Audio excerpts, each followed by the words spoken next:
That's better. Okay.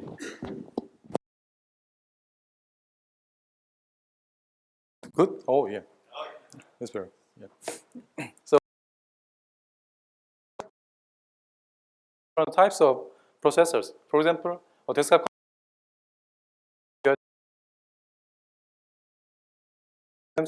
are CUDA and OpenCL.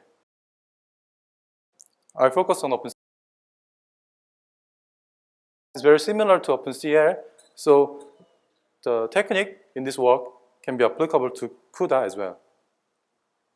So an OpenCL program consists of a host program and multiple kernels. Coordinate the OpenCL platform model is executed on compute devices. In this model, there is a single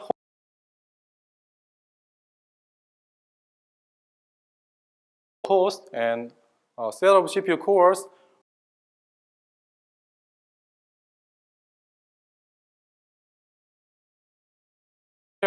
shared address space.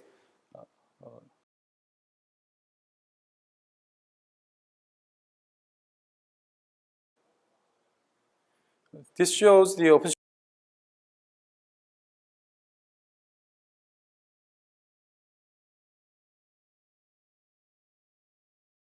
there's a command queue for compute device 0, and there's a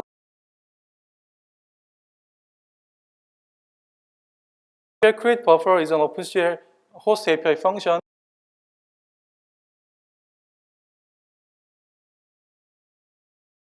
called in the host program a buffer.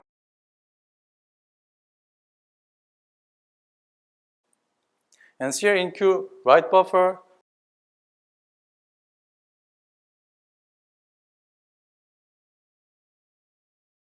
When this function is called, a write that is command is in queue to the command queue.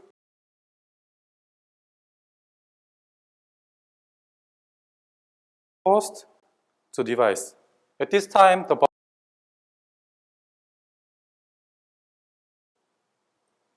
then a sharing queue and range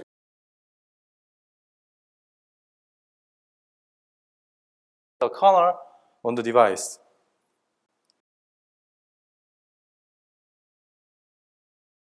Command is in queue to command queue for compute device.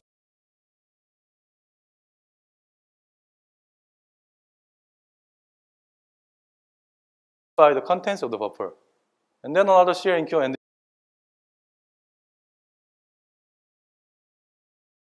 queue for compute device 1.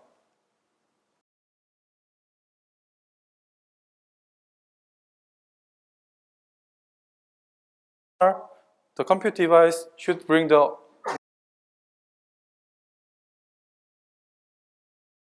zero, and then kernel is executed.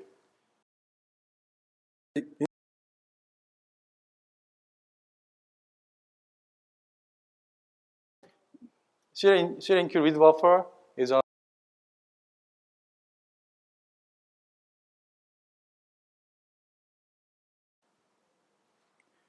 When this is called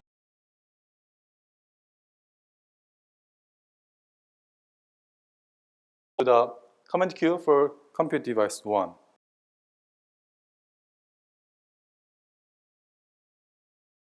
Copies data from device to the host. This is the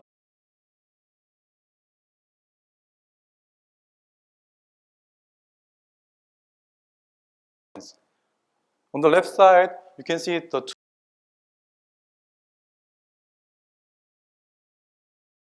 can be executed first.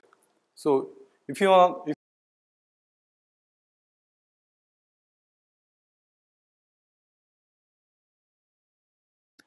so the OpenCL API function prefix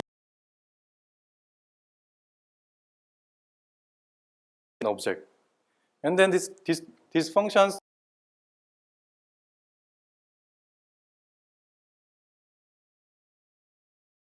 event object, you can make an order between these. after the K1 is finished.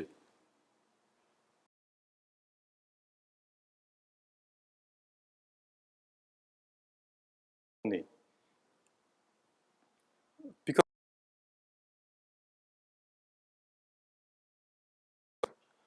we do not know to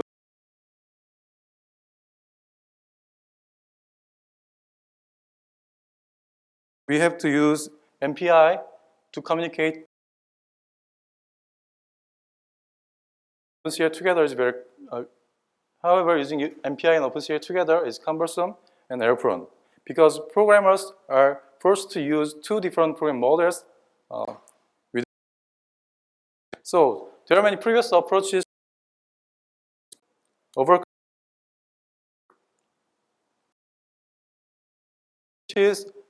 provides on that all compute single node.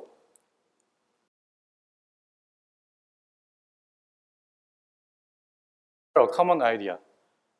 A centralized host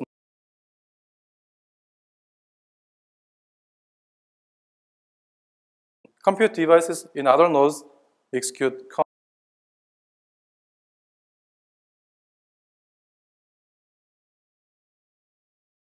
However, the centralized host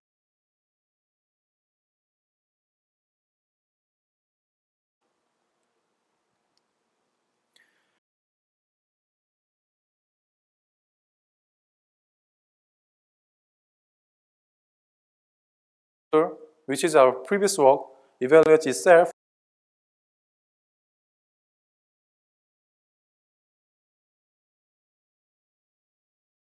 as a representative of the centralized approach.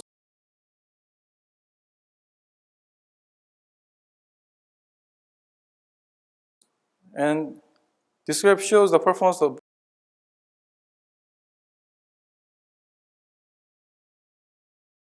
over MPI Fortran.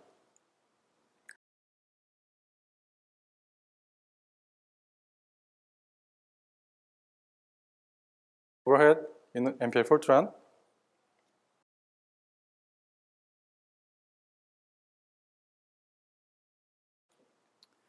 And in excess, it shows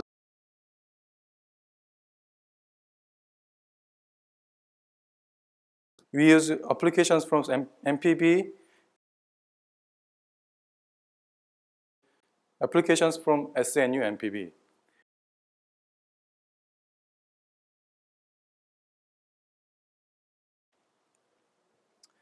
And we evaluate 512 nodes. In a node, there are 8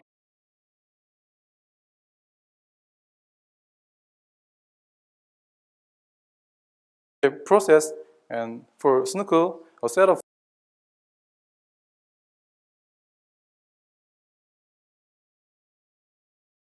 as you can see, Snookle performs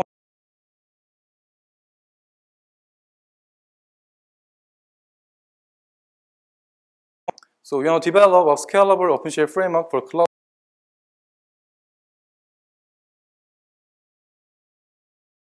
to be comparable to MPI Fortran.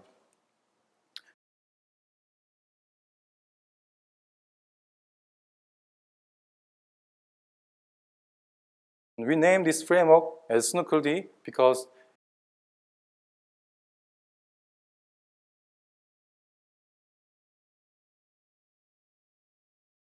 SnookleD, yeah.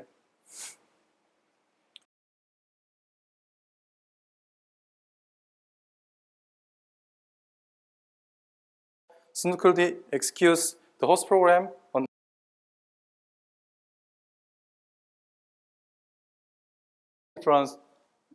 the centralized between the centralized. To run the same host program on each node needs to see all devices in the cluster. So to do that, we develop a remote device virtualization. In this example, we have 4 nodes, and each node has a single compute device. After remote device virtualization, each node sees an actual device and 3 virtual devices. Actual devices are installed in a node, and all other devices are virtual devices to the node. For example, in node 0, device 0 is an actual device, and device 1, 2, and 3 are virtual devices. And device 1, in node 1, is an actual device, and device 0, 2, and 3 are virtual devices. And this is the organization of the SNOOCL D runtime. It consists of a command scheduler thread, an issuer thread, per device ready queues, and vendor-specific OpenCL platform. The vendor-specific OpenCL platform can be provided by AMD, Intel, NVIDIA, and so on. And again, CL-INQ end-range kernel is an OpenCL API function that executes a kernel on the device.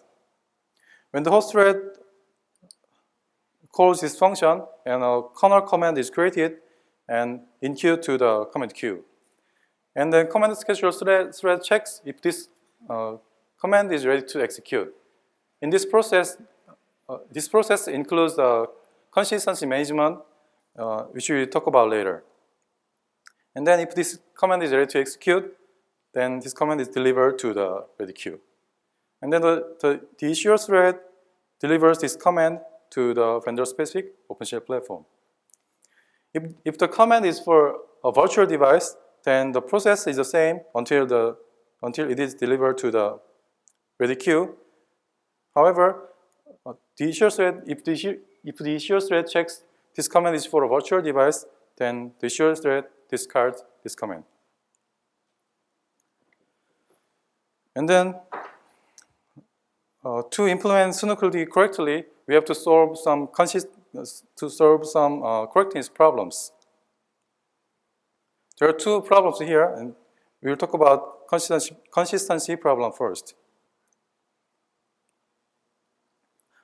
We have a consistency problem when multiple kernels access the same buffer simultaneously.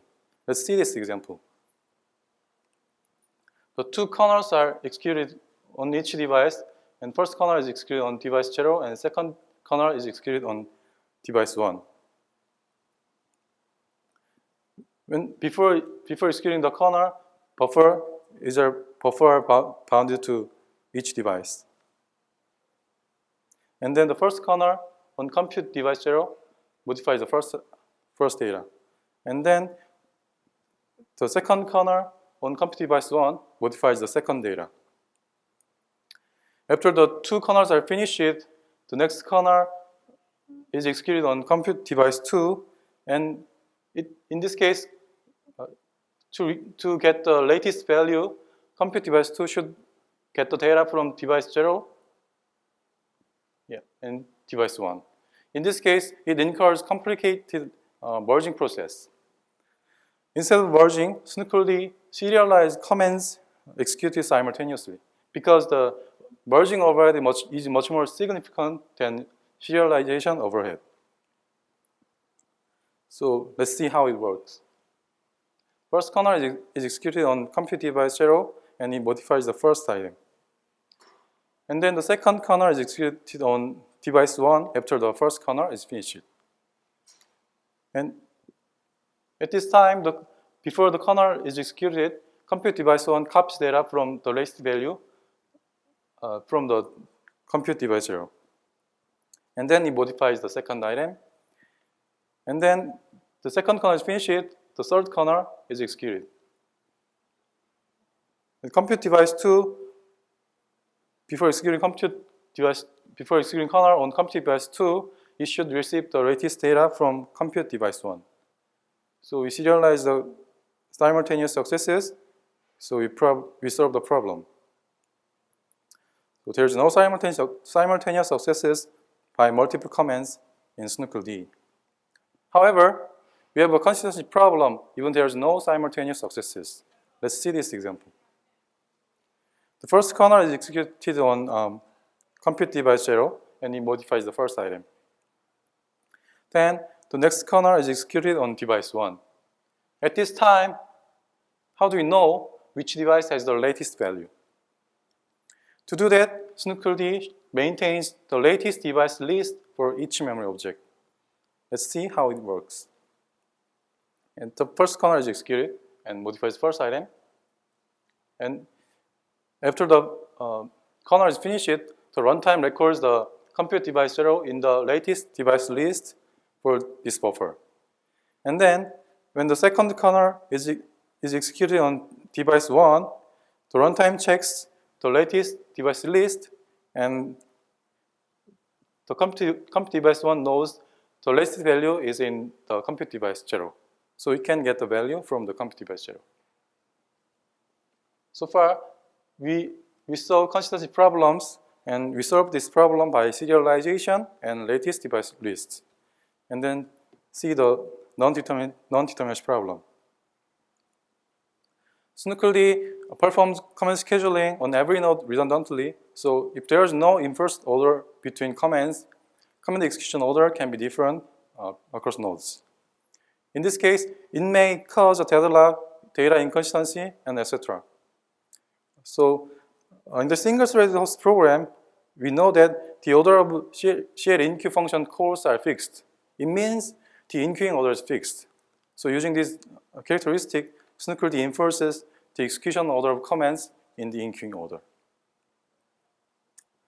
However, even the enqueuing order is not guaranteed for multi-threaded host programs. This case can be solved by deterministic multithreading. There are many deterministic multithreading techniques proposed.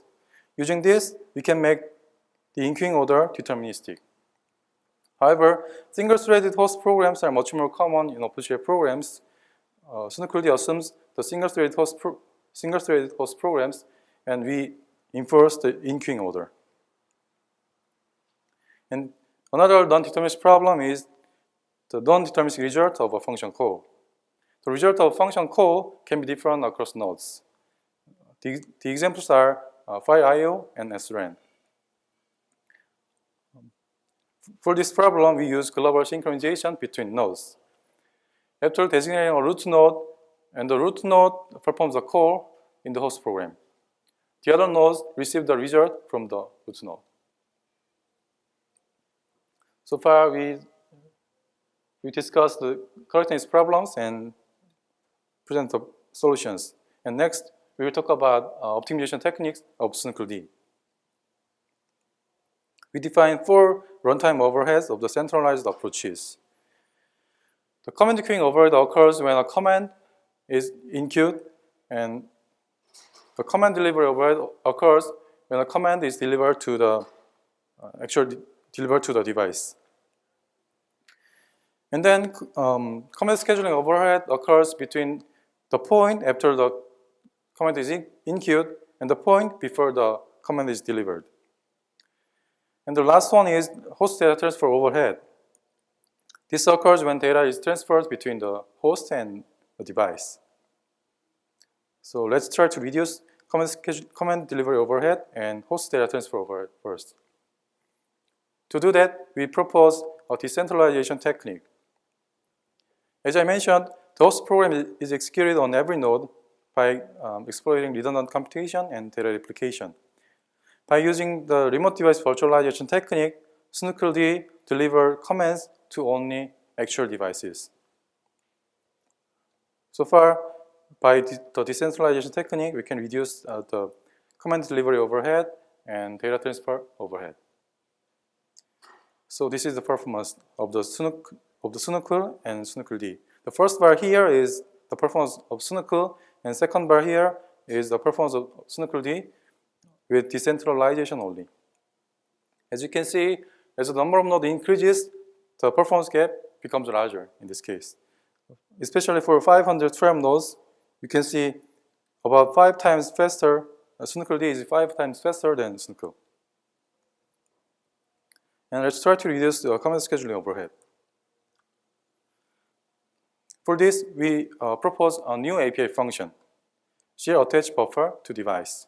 In OpenCL, a memory object M is not bound to any devices, as I mentioned before. So we have to maintain the latest device list for consistency management. So this occurs scheduling overhead. If this function is called, SNOOCLD assumes that device D always has the latest copy of M. It means we don't need to maintain latest device list anymore. So in this case, you can reduce the scheduling overhead. So far, by the new API function, you can reduce the scheduling overhead. So this is the performance. The first bar here is the performance of the SNCL with the decentralization only, and the second bar here is the performance of SNCL-D with the two optimization techniques. As you can see, as the number of nodes increases, the performance gap also increases. And let's try to reduce the command queuing overhead. For this, we propose a queuing optimization. There are two conditions under which commands for a virtual device do not need to be in-queued. The first one is that the commands should have no events in the event wait list. And the second condition is that each object list accessed by the command is attached to a device. If the two conditions are met by a command, then you can discarding it because it does not affect correctness. So you can safely discard this command when it is in queue. So far we can reduce the command queuing overhead by queuing optimization. And this is the performance. The first bar here is the performance of SNCL-D with the first two optimization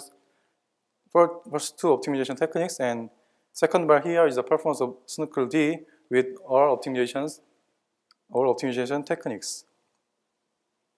Also, in this case, as the number of nodes increases, the performance gap becomes larger.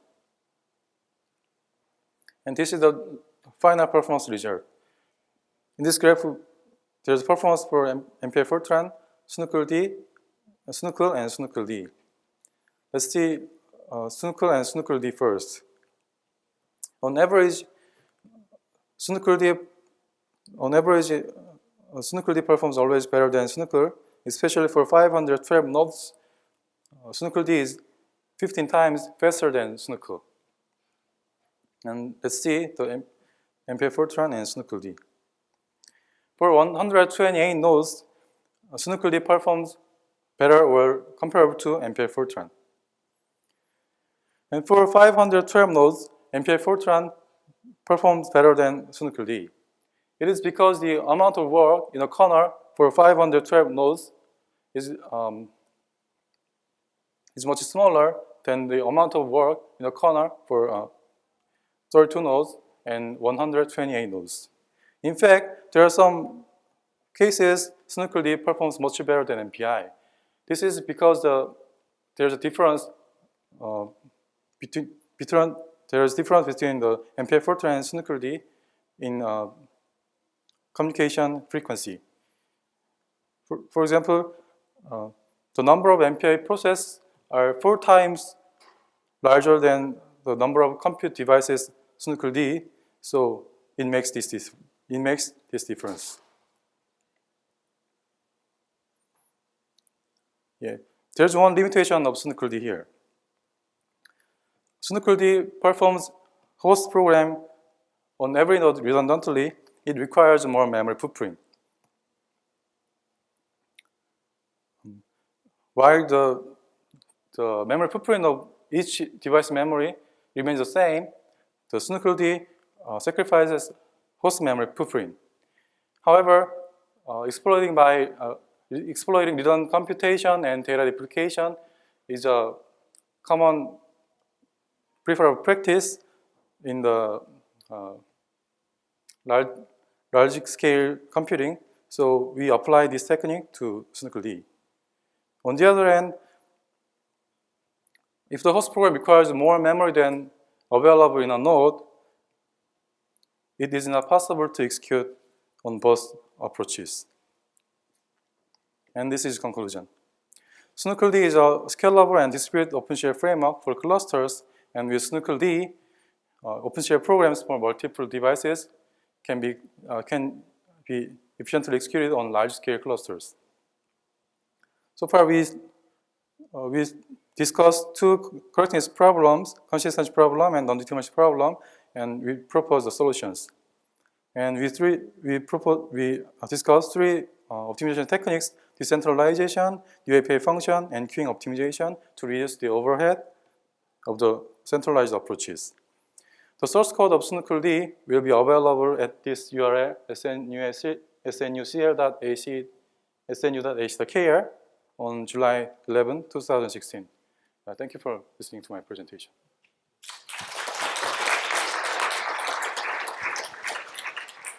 Questions?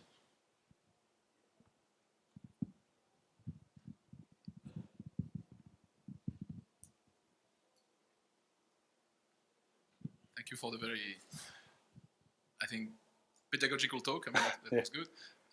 So I have two questions. First of all, can you go back to can you explain again the baseline of your performance experiments? What was it exactly? Because I think... This one? What's the baseline? What's the baseline? Yeah. Baseline is the MPI Fortran on 32 nodes. On how many nodes? 32 nodes. 30 nodes, okay. Yeah. Okay. That's because we would... So 16 is the linear speed up. Yeah, right. Okay, now I'm just a joke. So what happens on July 11th? I don't know. just the schedule. Yeah. Okay, it's very organized. Yeah. No, I have another question. So I didn't quite understand what you said about multi-threaded OpenCL code. So I agree there are not so many multi-threaded codes also offloading to OpenCL, but why isn't this a real problem? I mean, consistency is already an issue if you have multi-threaded code doing explicit kernel, like out-of-order kernel creation. So I was expecting maybe naively that a multi-threaded program doing OpenCL would also solve this by proper synchronization on the host side. So why do you have to deal with it in the library? Yeah, actually, in SNUCL, the host program is executed redundantly, right? Yes. Yeah. Basically, the host program is executed on the single node. So yeah, but assuming the host program has some provisions for synchronization, so just some barriers or some locks, these will not obviously synchronize. Yeah, just think about the CL in-queue and range kernel call. So how can you recover that from the library side? You can always assume that threads are going to execute deterministically, but I don't see how this would help. Yeah, so for the multi-threaded host programs, our solution is to use the deterministic multi-threading. That just isn't a... yeah, I don't really understand how this would help.